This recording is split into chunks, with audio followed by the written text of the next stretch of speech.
Hey, Kareth. Hey, everybody. Hey, Mike. I'm sure Lisa's in the background. Yeah, Steve, she's at Tasha. church. It'll be a small group today. Hi, Ed. I didn't give people a ton of notice that this was happening, which was my bad. But that's okay. We'll have a small group and we can talk about harvest and the wines and everything that's coming up. So someone is incognito, is ENG20. No need to take off your camera if you don't want to. But Hey, it's Mike Locke. Oh, hey, Mike, how are you? Fine. I'm still Excellent. here at work, so I'll be kind of listening in the background. Hey, I do have a question real quick. So the Sure. other Mike, his wife is also Lisa? Yes. Oh my gosh. Yes, that's my wife's name too. Okay. Oh, that's Funny funny. coincidence. That is a funny coincidence. Okay, And I'll shut up. Mike and Lisa, Texas, you have two kids, right? We have Two- two grown sons, yeah. Yeah, And you have two grand- grown sons. And and other two Mike has a grandsons. son and a daughter. Okay. Both have two kids. All right, everybody. Well, since we're a small group and Mike's keeping quiet, does everyone want to just and jump in and say what they've opened or what they're drinking, and then we'll start to talk about the spring release wines? Anyone else have anything open? Mike, I'll you start. probably do. We actually opened a 2020 Chardonnay, Bruliam Chardonnay Oh, nice. for dinner. We had homemade chicken noodle soup. And Oh, that sounds good. this wine is spectacular. It's so deep from a fruit point of view and just unbelievable acidity. I just love it. I also, you know what I drank last night because I texted you. Yeah. Had a couple of vintages. We opened two bottles of a 17 and an 18 Roberts Road from you. Well, I actually just now opened a 2018 Roberts Road from San Giacomo. Yes. So going to try that. I've just now opened it, had one little sip of it, so I don't really know much about it, but I'm sure it's delicious. Like their winemakers, James McPhail is a longtime mentor of mine, and he is a really dedicated, long-time, detail-oriented winemaker. So I'm sure it'll be scrumptious, which is like sort of the fun of cherry picking fruit from all these vineyards, is that, you know, you can be part of this cohort of wineries that are all making such delicious wines that are the same but different, you know? exactly. So anyone up next? Do you want to share what they have in their glass, even if it's water? Carrie started eating dinner and we were having pork and poblano tacos. So she opened a Grenache from a friend of ours. So I'm not drinking your wine. Oh, it doesn't matter at all. Just I want everyone to be happily drinking something, except Mike, who's still busy engineering Yeah. at work. Your project. Someone said, put your wine in your coffee cup and just, swirl it because you're chewing it. Steve, you want to tell us what you're drinking? I wish I had a bottle of yours open, but I have an Earl Grey here. We're actually, my wife and I are training after 7 years of practice for our black belts in Kung Fu in a couple of months, and we're trying to just drink on Fridays and Saturdays. Well, that's smart. You'll get in tip-top shape, and I'm sure you'll get your black belt We'll try with for a it. plum. Thank you. A plum. Awesome. All right, everybody. So today I was just going to sort of talk a little bit about the release wines, but you know, there's plenty of videos in those emails. So I thought it would be nice if we just sort of did a recap of the growing season, a little bit of a reminder about the Petaluma Gap because the two Pinots are from there, and then talk a little bit about rosé production. You know, rosé sometimes gets kicked to the curb because it's not quite as serious of a wine, but there is some fun science behind it that I really enjoy that I thought I'd share, because we talk about Pinot Noir production a lot, and we talk about fermentation curves, and we talk about cold soaks and anthocyanins and yeast, and we'll touch on that too. But I thought we'd sort of do a little deep dive into rosé. How does that sound? Good. Okay. Perfect. So here we go. I'm going to share my screen here. All right, so spring release 2021. So, you know, this is just sort of a recap here of the growing season. And what you probably remember was 17 was a hot year. And of course, we had those record wildfires, which, you know, burned through a lot of the fuel down to the ground. So when rains came in the winter of 2018, we had pretty significant flooding out in the lowlands, out in places that I know you've all been, if you've been here, out in places like River Road, out where the farmhouse is, out towards Guerneville, pretty significant flooding, which isn't bad for the vineyards, but it is bad for people who say have a hotel out there and the bungalows all get flooded. So, you know, perhaps the flooding would not have been as severe if there had been, you know, more of a capacity for the earth to absorb more of the water. And of course, you know, as we've come through a bunch of dry years and the earth compacts, it's also harder for it to absorb water, especially when it comes down very, very rapidly, as it did in that winter of 2018. On the other hand, that set us up for a pretty good growing season. So the water table was strong going into spring, which is always positive because we know last year in the vineyard was very much a challenge in terms of the water table and drought status. Rolling into spring of 19, it was pretty cool. We had a few frost days in some parts of the valley that affected fruit set because of shatter from the frost. We then got rain in the spring. Luckily, the bulk of that rain was after bloom. Of course, as you guys recall, and we'll talk about again this spring, during bloom, those flowers are really, really sensitive to fertilization. And wind is not necessarily a problem, but rain is, because remember, those flowers have to open, the calyptra has to open so the pollen can drop in so it can fertilize. So when it's rainy during the start of bloom, it's really hard for the calyptra to open and the cap to come off. So for the most part, throughout Sonoma County, those rains that came in the spring of 19, sort of like those, the May, you know, bud break coming in March and then the bloom coming closer to May, those May rains were pretty well situated, but there was definitely some spotty sets in parts of the county. So I wrote in there variable set, variable shatter, depending on vineyard location. And then it warmed up for the summer, and the bulk of the summer was picture perfect. And we definitely had some warm patches in mid to late September, nothing that looked like the really, really hot spells that we had in 17 or 19. So sorry, I misspoke. So going into the summer of 19, we did have a few significant hot patches, and those really pushed things along towards the end of the growing season. So yeah, I wrote late heat 925. So things, you know, right as we were getting close to harvest, we got that final push. And then one more person just entered. All right, so then, you know, early in the summer, we had an ETS seminar sort of predicting what was going to happen for that growing season. So I just think it's fun to look at what those predictions are and sort of compare them to what happened. So, you know, as you know, degree days are based on the amount of sunshine that you get. There's a formula for it. It's like how many degrees above a certain threshold, and those all get added together.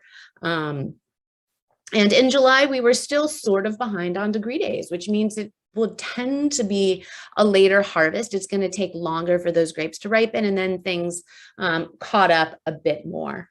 And let's see, what else did I note here?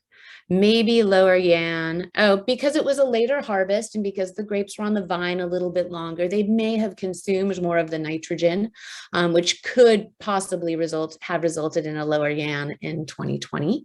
And then question mark, bigger berries after the May rains, really again, site specific. Places like 1C and Gaps Crown, I think having the wind impacts more than the rain. So those still remain pretty small berries. In places that are more shielded from the wind, I think having that rain sort of expand the fruit matrix was probably more impactful. So both of the Pinots that are being offered in this current release are from the Petaluma Gap. And you've probably heard all this before, but I feel like it's always nice to have a recap of the AVA, especially because in 19, the terroir differences between the San Giacomo Vineyard and Roberts Road are so beautifully profound in such a lovely, lovely way. So it's nice to talk about the Petaluma Gap, sort of broadly and globally, to think about all of the characteristics that these vineyards share. And then when you get your allocation, or even from previous vintages, to think about those things as you drink the wines side by side, to realize how they're both connected by being part of the same AVA and being next door neighbors, quite literally. And yet the vagaries and the impact of site specificity and sort of the micro environment of those vines is also so wonderfully impactful. And I think that's what makes Pinot Noir so much fun. So without further ado, here are some Gap facts. And again, I know you guys know most of this stuff. So it got approval at the end of 2017. Of course, getting approval for an AVA, it's actually a legal process. There's a whole bunch of lawyers. They set up a bunch of paperwork to sort of put forth an argument about why this bounded piece of territory should indeed be granted AVA status, and it gets approved by the TTB. So wine AVAs in the United States are mandated at a federal level. So I thought that was worth a quick reminder. And, you know, a couple fun things. It's the second AVA that crosses a county boundary. So, of course, Carneros includes both Napa and Sonoma. In the southern end of Sonoma, it crosses into Napa. And the Petaluma Gap is the second AVA that crosses in California that we know of that crosses a county line. And that's because the AVA is really defined by the boundaries of the wind. And they set those boundaries as 8 miles an hour. The AVA was created in a very qualitative way. There were ampelometers set along the border. If it didn't hit that 8 mile per hour wind threshold, they moved them. And because the boundaries of the AVA were so closely tied to the terroir and the climate and the wind coming off the bay, which is so very predictable, it didn't stick to a particular county, right? Because if you're just following the wind pattern coming off of San Francisco Bay and pushing out to San Pablo Bay, that's going to encompass Marin in the southern end. The tagline of the AVA is wind to wine. And I also like to think of it as water to water, because when you see it on a map, you can see it's almost like a comma-shaped territory of land, and it starts at San Francisco Bay and it dumps out at San Pablo Bay. And I know all of you have heard me talk about the impact of the wind, but just briefly to remind everybody, of course, it maintains the acidity, thickens up the skins, it dries out any leftover fog from the morning, so it's always mitigating that botrytis pressure. Having those smaller berries with thicker skin allows you to extract more color and more flavor. The acidity keeps things nice and vibrant because, as you recall, grapes have two acids, right? They have two main acids, two basic acids, primary acids, tartaric and malic. And when they get too hot, they lose that malic acid. So we like to keep things cool so they maintain both when they go into harvest. Because it's a cool climate area, it is predominantly planted to Pinot Noir. And then the remaining 25% is almost evenly split between Chardonnay and Syrah. I know Lisa's lingering in the background, and she's a grape grower, and her property includes some of the other varietals that you can find in the Petaluma Gap in small percentages. And those include things like Albarino, Merlot, Grenache, Cabernet Sauvignon. You'd be surprised. There's Riesling, small little pockets of fun things in the Petaluma Gap. So if you were sleuthing and to go on a hunt, I bet you'd be able to find some pretty cool stuff coming out of the Gap that is not Pinot and is not cool climate Syrah or Chardonnay. Oh, and one more really interesting point. We had a Petaluma Gap AVA meeting, oh gosh, probably a year ago. So when COVID was more quiescent. But one of the really interesting things that some of the growers brought up was that when you track degree days and the warmth through the Petaluma Gap year over year, it appears that the Petaluma Gap is actually getting cooler overall, which is fascinating. So, you know, when the San Giacomo family planted the Roberts Road Vineyard in '98, it was considered radical viticulture. People were like, oh my gosh, how could you like possibly plant up there. That's like crazy. That's ridiculous. You'll never be able to ripen a grape. And of course, they proved everybody wrong, right? And now, as it turns out, the Petaluma Gap is actually getting cooler. And that's because the Central Valley is getting warmer and it's sucking some of that cool air down. So it's really, I think, going to be interesting as farmers and growers and winemakers continue to confront the impacts of climate change, whether that's degree days, whether that's, early harvest because things are warm, later harvest because things are very cool. And then of course, the impact of water, which is top of mind for everybody. Hey, Kareth, I have a question for you about the wind. Yeah, let me unshare so I can see if I can find my arrow. Okay. So Châteauneuf-du-Pape region in France, one of the characteristics there is that the wind blows pretty steadily as well. Yes. And because of that, they don't have to use any kind of pesticides or any kind of insect control because the insects can't really put up with the wind. Do you get the same benefit in the Petaluma Gap? I've actually read about that and heard about that, and that's due to the Le Mistral wind. And I'm not sure that our winds are as intensive as that. I know everything is farmed sustainably. I know that both at Gaps and at San Giacomo, they do use pest control. They spray things, and because we're also moist, we definitely have to think about botrytis, powdery mildew, mold, and all of the bugs that come with moisture, right? That perhaps they're not fighting quite so heavily in CNP, where it's just windy from Le Mistral. But yeah, that's a really good question. I can't really speak to other than to say that I know they're definitely spraying. But both are sustainably farmed, so everything is judicious. And of course, there's the push to integrated pest management too. So that's a great question. But I'm sure that we are probably more intensive on the pest control side, whether it's IPM using pheromones or spraying with Bordeaux spray, judicious use of sulfur in the vineyard compared to what they are doing there. But that's a really good point. Yes. Okay. And so here's just a map of the Petaluma Gap. I think you guys have all seen this before, of course, and you can see it's sort of this comma-shaped region. It goes from the water off the Pacific Ocean, dumping out to San Pablo Bay. You can see that it includes some of Marin down here, which gives us some labeling drama. Of course, those of us in Sonoma County label things Petaluma Gap, Sonoma County, because we're in Sonoma County, we have conjunctive labeling laws. Of course, in Marin, it would say Petaluma Gap, Marin, or just Petaluma Gap. Depending on what they choose to do. And you can see it's a pretty big region. The bulk of the vineyards are in this area. A lot of this coastal area is actually protected for cattle grazing. So I'm not sure how helpful this is. I just pulled this out for you guys out of interest. It's historical data. Going back to 2009 to when I picked Gaps. And I don't know why those last two boxes, it wouldn't let me put the bricks up high. But, I generally like to be above 5.5 on the TA if I can. That's a nice place to be. I prefer to be in the 24 to 25 range if I can. If you're sort of looking at benchmark years out of interest, we always think about 2011 as being a particularly cool year. And you can see there I harvested in October. And it feels like those days of harvesting in October are like long, long behind me. We're starting to get close in years like 18 or 19, where we're sort of into the third week of September. We can think about 15 and 17 as being early years.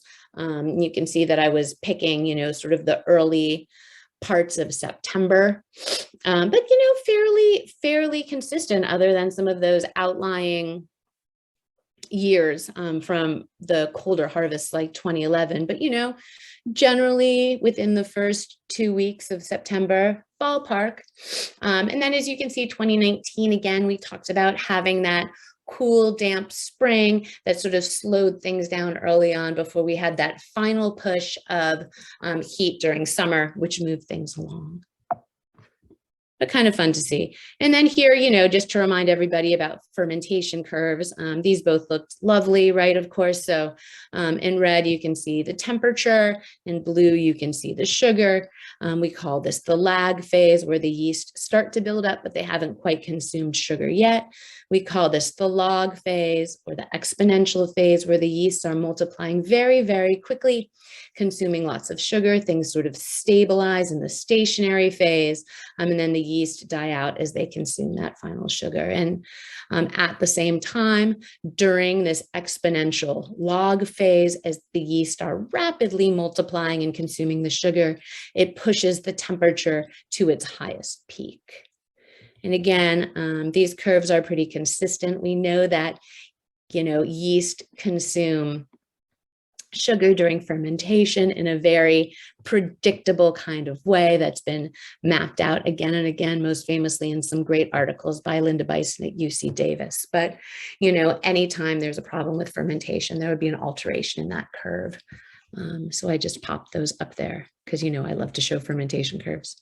So this or that. So I think this is what everybody came for. I know the sort of this or that meme is popular on Instagram, so I used it for this. And for 2 next door neighbor vineyards, I love that we can exploit them differently to give us such different outcomes. So with San Giacomo Vineyard, Roberts Road, I wrote Burgundy inspired savory red fruit notes. I often use the term crunchy red fruit when I'm talking about things like cranberries or pomegranates, as opposed to things like raspberries, right? Which are like very, very clearly soft fruits. That it's food friendly from the bright acidity, slightly, lighter to medium style bodied Pinot Noir. And then in contrast, the Gaps, especially the 19, is really just a luxurious California girl. She's extra. I mean, just like, I think I've been writing in thank you notes that it's like a cashmere hug, like, deluxe indulgent luxury. And Mike and I had a fun text conversation last night about previous vintages of San Giacomo being the 17 and 18 being, having lovely fruit and being a little bit less savory. And I said, I think the San Giacomo vineyard is a little bit of a changeling, a little bit magical, because some days you'll open it up and it feels very, very savory to me. There were other days that I opened up and I was like, wow, this is probably the most fruit forward San Giacomo vintage I've had in a long time. And then today it's just really sort of nicely integrated. So I think what I love about the San Giacomo is just sort of that complexity of integration of aromatics, right? So there is definitely some cinnamon stick in there, and there's definitely sort of damp forest floor and definitely a red fruit vibe. That's a different fruit category than Gaps Crown. James McPhail, who's been working with this fruit forever, and I've referenced him because I know Ed and Carrie Price are close with James as a winemaker, talks about this vineyard as being feral, which is one of my favorite adjectives for this vineyard. It's probably not the prettiest, but it really gives that impression of sort of the vineyard encompassing not just the fruit, but just sort of like herbal notes and earthy notes and savory notes and all of the things that give wine complexity and flexibility as being, food friendly, because it encompasses such a variety of aromatics and flavors. So that's sort of the rundown between the two. And I think there's room in everybody's cellar for both, depending on the occasion. So one of the fun things about San Giacomo is my use of non-Saccharomyces yeast. And, one day we can have a whole separate discussion about native fermentation and how we feel about that, whether it's even a thing. But when I first started working with San Giacomo in 2012, I guess, that first vintage was lovely and charming, like a village level Burgundy. And I really wanted to bring some more complexity to it. And one of the things that I was able to do was develop a program using non-Saccharomyces yeast. And I've stuck with that ever since. So it's sort of a 3-phase microbial fermentation. And so what I do is I start with a non-Saccharomyces yeast, it's Torulaspora. And I use that first because it's one of the yeasts that you could find in a native fermentation, one of the many microbes that may start a fermentation. It can bring complexity, it can bring mouthfeel, it can increase polysaccharide production, of course, which builds texture and mid-palate. So it sounds like everything would be perfect with Torulaspora. The only problem is they're not very alcohol tolerant. They start to crap out at 8 or 9 or 10% alcohol, which is really problematic because that puts you into the danger zone. So if things crap out when you're still at like, I don't know, 10, 8, 7 bricks, and you end up with a stuck fermentation, you're going to end up with spoilage. So if you're going to do a cereal inoculation and you're going to use non-Saccharomyces yeast in addition to traditional Saccharomyces yeast, you have to add them 48 hours after you add the non-sac. So, you know, you've got your Torulaspora, it comes up, it starts to ferment things, it comes back down and dies with the alcohol. That sort of starts to overlap with Saccharomyces, who finishes out that fermentation and takes it to dryness. And then we have a third little hump there for malolactic fermentation, which, to remind you guys, is the conversion of malic acid to lactic acid. And we can think about that as being sort of the crisp, tart style of acid in a Granny Smith apple to sort of that softer acid that you might get from yogurt. And in that process of the conversion from malic acid to lactic acid, they actually lose an acid group. Like, it really does decrease the acidity and it raises the pH. So you can see here this sort of stepwise microbial evolution through 3 different species, which is kind of fun to see in cartoon version here. So, you know, we talked about the Torulaspora, the non-sac species at the beginning. Another cool thing that they're good for is they're actually bioprotective. And they were used in the yogurt and the cheese industry for a long time in lieu of antimicrobials. And when we think about antimicrobials in winemaking, of course, we always think about like sulfur, right? That's the biggie that everyone talks about in the winery for controlling unwanted microbial spoilage growth. But as it turns out, Torulaspora is also pretty good at elbowing out the competition. And the trick is, if you're using it in a bioprotective capacity, you use it at a very, very, very low level. That's really sub-fermentation threshold. And if you do that, you can really drop your sulfur, which I've been doing probably over the last 5 or 6 years, is just really another tool in the toolbox, right? Like, I'm not anti-sulfur, I'm not anti anything, but it's nice when we have other tools that might be better or preserve the fruit a little bit more than just dumping sulfur into it as a reflex. You know, that's what they taught me, so that's what I'm going to do. So I have that in there as one of the features and benefits of having Torulaspora. Again, next we have mouthfeel, right? Because it increases the production and release of polysaccharides, which are carbohydrates that, of course, increase texture, smoothness, roundness. I have in there the complexity of a quote unquote native fermentation. So increasing biodiversity can bring layers of complexity to the wine. And then reduces VA and supports malolactic bacteria viability in some studies. Nice added benefit. So again, just saying that it can elbow out some of the spoilage guys and promote the happy growth of the microbes that we want. All right. And from here, for the last little 15 minutes of our 45 minutes, I thought I'd talk about amping up aromatics in rosé. So for me, Brian, my husband, always talks about rosé as either tasting like something or nothing. And I'm always happy when I'm in the tastes like something category. But, you know, the popularity of Provence rosé has really brought the genre to the forefront, I think, in the last 5 or 10 years, and it still continues to see really robust growth year over year among consumers. So, of course, I wanted to bring a degree of rigor and seriousness to rosé, as I like to do with all things. So this idea of using this technique called stabulation really comes from originally the folks in New Zealand who were doing Sauvignon Blanc, who were holding it very, very cold under anaerobic conditions and really extracting that sweaty passion fruit and intense grapefruit aromatic that we all associate with New Zealand Sauvignon Blanc, right? Like, so anyone who's done any of their WSET or wine classes, you know, you get that in a glass and you're like, oh yeah, I know what that is. That's New Zealand Sauvignon Blanc.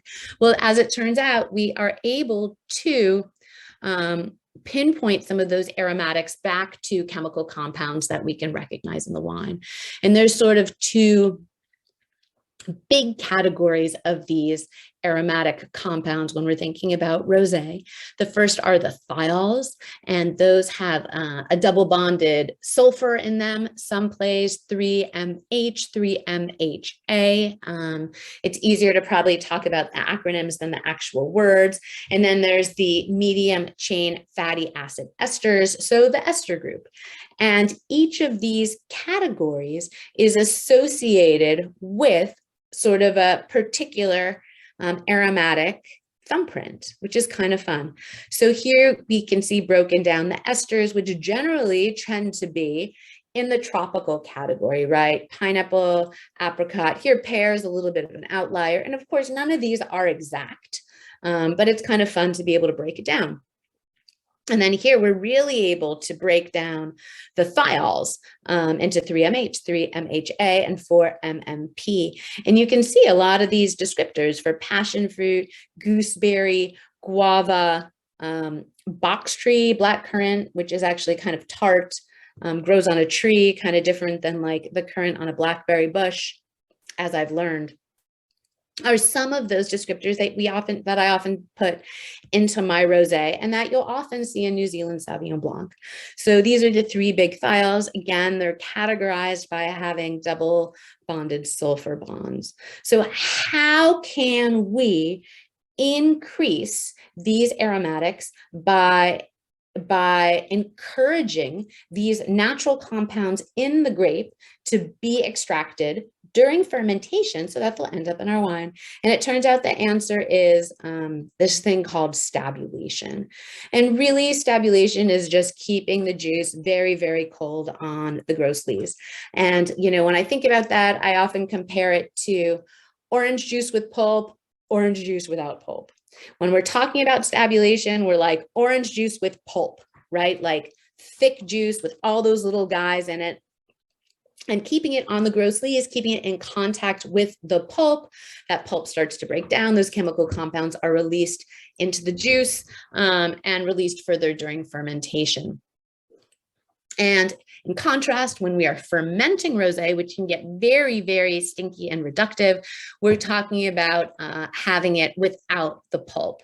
So in other words, during the stabulation process, where we're like trying to get these chemicals out, keeping the juice very, very cold, mixing it with dry ice, making sure that it's not exposed to excess oxygen. We don't want it to ferment. We just want it to sit with that pulp, extracting those compounds. Then we wait when we're done, or we think it's starting to ferment on its own and we're ready to ferment. Then what we'll do is we'll let it settle. All of that pulp settles to the bottom. We rack that juice cleanly. So now we're orange juice without the pulp. And that's what we ferment. So the trick, I guess, for me is always keeping it cold as long as I can without having it ferment natively. Because, you know, if Pinot starts native, I let Pinot start native all the time. It's not a big deal. It's very safe. Rosé, like I said, it's tricky. It gets really stinky. It gets really reductive. It gets really funky. And then it's hard to get those aromatics out. So you really want to make sure that when you are doing rosé, that you are fermenting it with control and not natively. So I think this just sort of gives you sort of a protocol, which doesn't really, is probably not specifically of interest to you guys, right? Like keep your cooling jacket between 28 and 38. Yes, I add dry ice pellets twice a day through the top of the tank. I monitor for signs of fermentation. Oh, and the other funny thing is that, you know, can anyone think of what might be an early sign of fermentation? So your yeast or your bacteria start to consume sugar, and what do they give off? CO2. CO2, right? So you think, okay, if I taste it and I sense it's kind of fizzy or there's CO2. Oh no, maybe it started fermenting.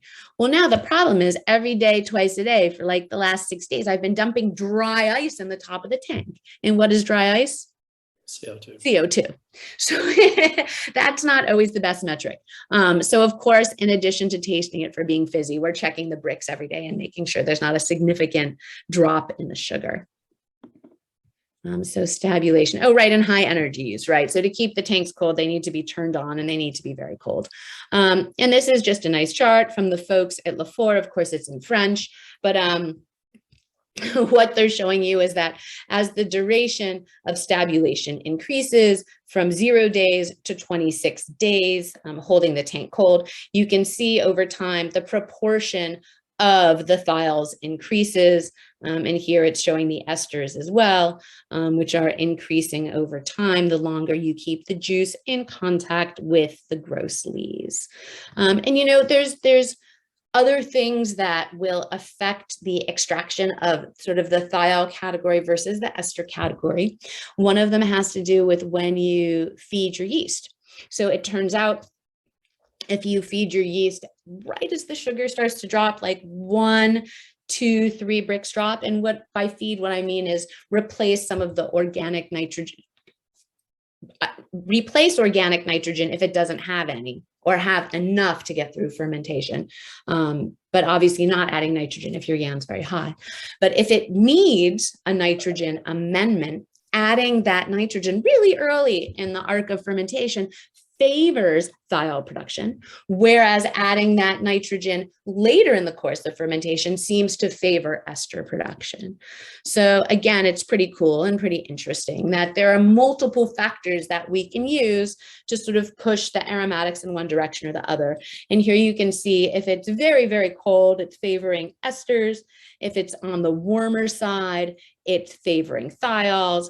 I did not record the temperature every day on the rosé tank because, you know, it's rosé, but you can, you know, you can see that here the sugar is going down and you can see sort of a trend line on the temperature. And you can see that I'm sort of like high 50s, mid 60s, which is favoring thiol production. Until the very end, when I took it out of the cold room, because I was just sick of waiting. I'm like, God, I just need the rosé to be dry. So I took it out of the cold room and that last little push got me to dryness. All right, so I guess I'll look for one sec. I see someone put something in the chat. Do you have a slide about the yeast profile for the Roberts Road? That was earlier. Okay, perfect. You flashed it up and then it went away and then you put it back up. Oh, perfect. Okay, good. So that got answered? Yeah. Perfect. Okay, so that's really the wrap up of sort of what I have about the spring release wines. And then next, I just sort of have 2 slides on what's ahead coming up. So next step in the vineyard, of course, is pruning. Here's pre-pruning. And then, of course, here's post-pruning. We're going to lay down this guy, keep this cane going up. 2 clusters per shoot is what we're looking for. And then the other thing, you can see some of our cover crop is starting to come in really nicely. And, you know, cover crop sort of being one metric that we can think about as a metaphor for how do we farm in this changing climate, right? Like there's so many factors that affect farming and the way climate affects farming. But again, cover crop is just like one little part of the equation that can be a metaphor for that. So we think, well, gosh, we really like having cover crop because it promotes biodiversity in the soil. It allows for something to grow that will absorb water in the event that we have catastrophic or rapid rain and flooding, as we did in 18. So it's nice to have that cover crop as a cushion for absorption. On the other hand, you start to think about, well, after bud break, having the cover crop really high increases the risk of frost damage. So we want to cut it back. We also think about the fact that, you know, the more cover crop you have, the more water it's going to suck. So if you're looking at a really dry year, like last year, we didn't get any rain and the water table started very low. We really didn't want to have cover crop around, as beneficial as it was, because it's sucking potential water that can go towards vine growth. So again, I just put that slide in there sort of as being thought provoking for sort of the bigger picture of everything that anyone in ag anywhere in the world is facing as, climate and nature changes, and how every choice we make in the vineyard or in the winery or in anything that involves nature is always sort of a balance between, well, the benefit of this versus the risk of that.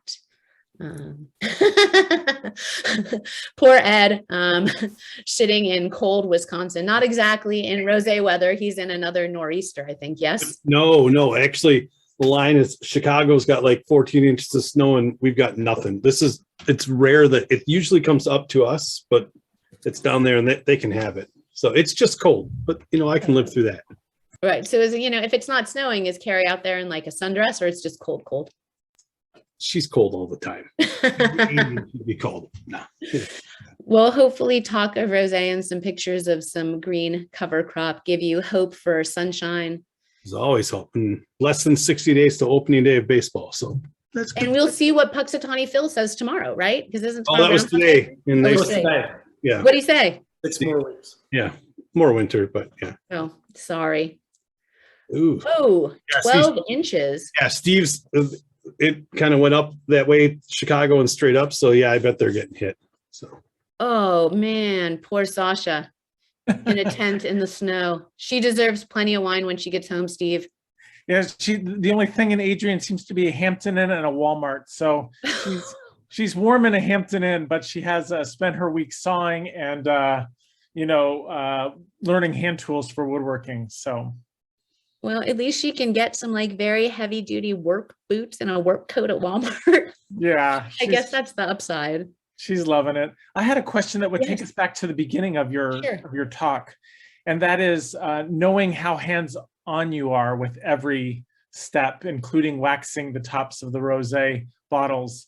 How much do you do in the vineyard, and where do you draw the line to respect the work that's being done by the owners of the vineyards and all of that? That's a really good question. So early on, I aligned myself with the best vineyards, knowing full well that the San Giacomo family has 3 generations of Sonoma farming behind them when I have, years. And the same with the Gaps Crown Vineyard, and of course with Mark Pizzoni down in Santa Lucia Highlands. So, part of my goal from the beginning and picking the vineyards that I selected was that I could sort of free my mind from farming angst. Of course, the joke is now with Torrey Hill that angst is right back in my lap. I work really closely and often defer to our vineyard manager, Lucio. He works primarily with Atlas Vineyard Management. So he does a ton of work with all of their crew vineyards, which include things like Wallala and Gaps Crown, of course, and farming over in Napa. And he always gives me the tea. Like he was at our house yesterday. He's like, oh, you wouldn't believe it. There's already Chardonnay that's starting bud break. I'm like, no. He's like, yes, but don't tell anybody. It's just the upper levels. So, we're going to prune probably within the next 2 weeks. I definitely defer to Lucio on pest management. He's out in the vineyards all over Sonoma County every day. So if he has an idea of what he thinks we need to spray and on what schedule, I defer to him for that. A lot of the sprays we use are organic. I know because I buy them like at the Bills. And I'm happy to do that. We also use integrated pest management. We've had some like pheromones and different traps out there to try. I don't know how effective they are, but they make me feel better. So it's, fun to have the whole gamut. And some stuff just couldn't be fixed. We had some old vine disease, trunk disease, and those have just had to been pulled out. But that's a great question. I fully admit the limits of my knowledge base and defer the things I don't know to the people who know more than I do. And when I have questions, they're always beyond generous with the information that they give. Yeah. Will you join in on certain work days like pruning day or? Oh yeah. Like, I like to go out there when they're pruning our little vineyard or our house, we're all out there learning. And some days, if I know they're pruning different blocks of gaps, I'll go out there. It's always just really, really instructive. Somewhere on YouTube or maybe on our website and the old blogs, there's a picture of me doing pruning practice in someone else's in the Kistler block at Gaps Crown Vineyard. And I'm like out there, like, is this where I should cut? Is this where I should cut? So that's kind of funny, but I mean, it's always instructive. I try to get up to rock pile too, so that I can corner Cameron, because he just has so much knowledge about rock pile. He's really terrific. So if I can get up there when they're doing work, I really like to be there for that. And then we get a whole spray schedule. So at the end of the season, they always email me, you know, everything that they've sprayed. I think they have to do that by law, but I mean, I never have a quibble with it. I think everybody is farming sustainably and thoughtfully. Great, thank you. Yeah, but good question, of course. Gareth, All right. how many different wineries buy grapes from Roberts Road Vineyard and also Gaps Crown? Oh boy, a lot. I mean, if I had to ballpark it, probably more than 20, I'm sure. When I drive through and look at all that different rows, especially because both have a little bit of Chardonnay in addition to the Pinot. So there's a lot of wineries out there that range from, you know, the really heavy hitters like Costa Brown that has whatever, 20 or 30 or 40 acres under lease, sort of in perpetuity, to the little tiny peanuts like Bruliam wines. Trombetta's pretty small. Black Kite is bigger than we are, but they get a small amount of Gaps Crown. What is it? Blue Farm, is that her name? She used to get Gaps Crown. So, I mean, if you Google Gaps Crown, you'll get the whole gamut. You know, the biggest heavy hitters are probably Three Sticks, Costa Brown, and Patson Hall. And then out at San Giacomo, you know, we're small, San Giacomo's small. And then it goes to, you know, like La Crema gets a little bit of it. And not Arista, the one, with the A over in Napa. Why can't I think of their name? They get some fruit from San Giacomo. So if you do a Google search, you'll definitely be able to find a lot of producers. I'd say at least 20, if not more. And Mike, if you ever get to visit San Giacomo, when you walk in, they've got bottles of all the people that source from their fruit and stuff. A lot of people source fruit from San Giacomo's. Yeah, we got to visit last June. Oh, cool. So we walked in that exact room. I know exactly the wall you're talking about. And of course, that's not just Roberts Road, that's all of their, but they are incredible. Yes. And remember that San Giacomo label includes Roberts Road and everything else, right? Because some people don't specify and they're all called San Giacomo.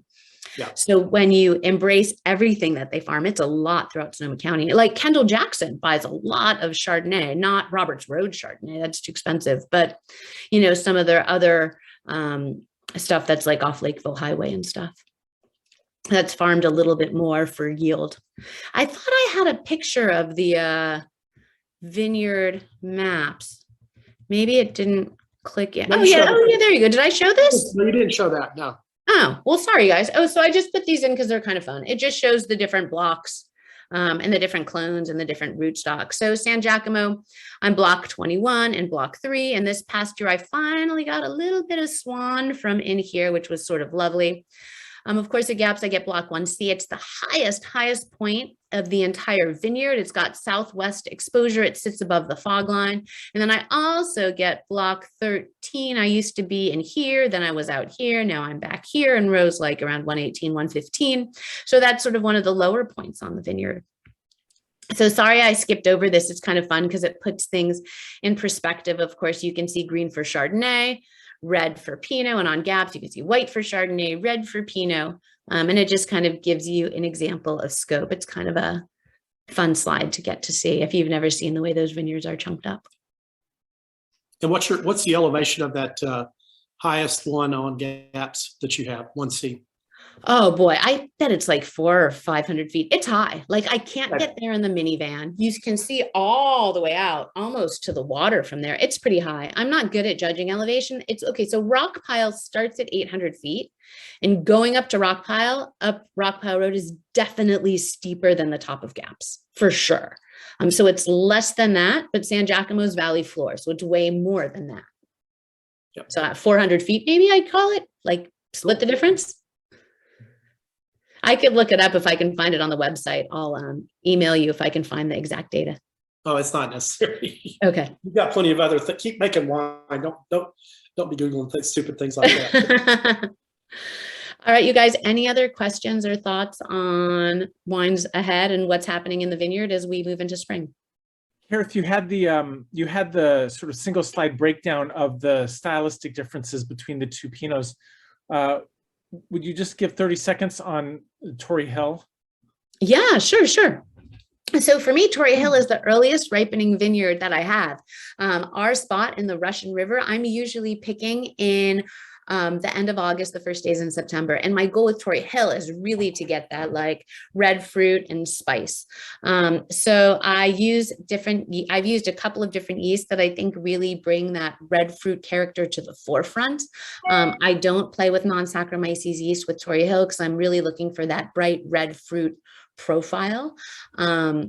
Some years, it even gets a little bit more of that tutti fruity character as well, sort of those fermentation esters that stick around. And then it's got, of course, a different barrel profile than the Petaluma Gap vineyards. I picked Taranto because we have new vines, and I think Taranto offers a little bit, helps with the structure from new vines. So young vines are really exuberant with giving all of their fruit. Like that is their jam. Like I'm going to give you fruit in the wine, but they don't give you quite as much complexity, layers, palette, or texture. So I try to help bring that with the oak. And then the other barrel that I use tends to be steam bent. It's actually a Sauvignon Blanc barrel. And I like it because it gives some of the lift that you get with new oak without as much toastiness. Great, thank you. Yeah, you bet. Did you tell me last summer that you've got an Anderson Valley? I do for 2020. I think it'll be coming in the fall for that 1 year from 2020, which was such a tough year and an aberration, a sad aberration for us in a lot of ways. So Tory Hill got picked before the fires. And then Anderson Valley, we picked the morning of the heat wave. So we drove up there. It was like 50 degrees. It was so cold. I sat in my dad's truck because we drove it down ourselves down the hill and back into Sonoma. And then by like that afternoon, it was like 100. And then probably a few days later, they had wildfires up there. So we got in and out of Anderson Valley by the skin of our teeth. I haven't made an Anderson Valley Pinot since '09. I love the fruit up there. It just felt, scary to expand more in 2021, just with COVID, and maybe this year we'll see what happens with the economy and supply chain and inflation. We'll see. Maybe I'll bring Anderson Valley back. I'm just so risk averse. I don't want to bite off more than I can chew in terms of sort of the finance of the winery, which is really not my wheelhouse. Like I just like to smush grapes. So yes, Anderson Valley is coming. Has the rain and water reserve continued? Good question. So we started off December with really, really robust rains, which was great. It refilled the water table for the most part. Since then, it's been bone dry. So we had a dry January, like among the driest on records, and it continues to look dry into the forecast ahead, which is not very good. We definitely want more rain to come, and we really want the rain to come, not when we're having, grapevines bloom. So fingers are crossed, Ed, for rain every day because we always need it. All right, you guys. Any other questions? Kira, It's not cold. This is Mike. I'll ask a question since I've been quiet. Yeah. Not everyone, but most people are now releasing their 2020s, but yet you're doing the 2019s. Is that because you hold them back in the bottle, or are you leaving them in the barrels longer than other people? What's the reason there? Yeah, we leave them in the bottle a lot longer. So in the early days, a lot of the critical reviewers, when I put more weight into that, were saying, wow, these wines are really, really delicious. They need more time. They're really, really young. So 1 year, I don't know whether it was 10, 11, 12, we made the conscious decision to hold things back. So we just released the 2018 Sobranos last fall. Chardonnay is super small production, and I've been making Pinot a lot longer than that. Tory Hill is really small. So those tend to be a vintage ahead. The Sobranos takes longer to integrate in barrels. So that tends to be behind the other guys. So I think for 2020s, a lot of people are putting out their whites, which we did. Our Chardonnay is out there, but I think the reds are only starting to trickle into the market for 2020s. But yes, we hold things longer back in bottle for things to be integrated when they hit your cellars, so they're better ready to drink. Thank you. Yeah, you bet. All right, everybody. Cheers. Thank you Thanks for much. being here. I hope everybody learned something, which is, and had some fun. So good night, everybody. And I'll see you soon. Be well. Bye. Thanks. Bye. Take care.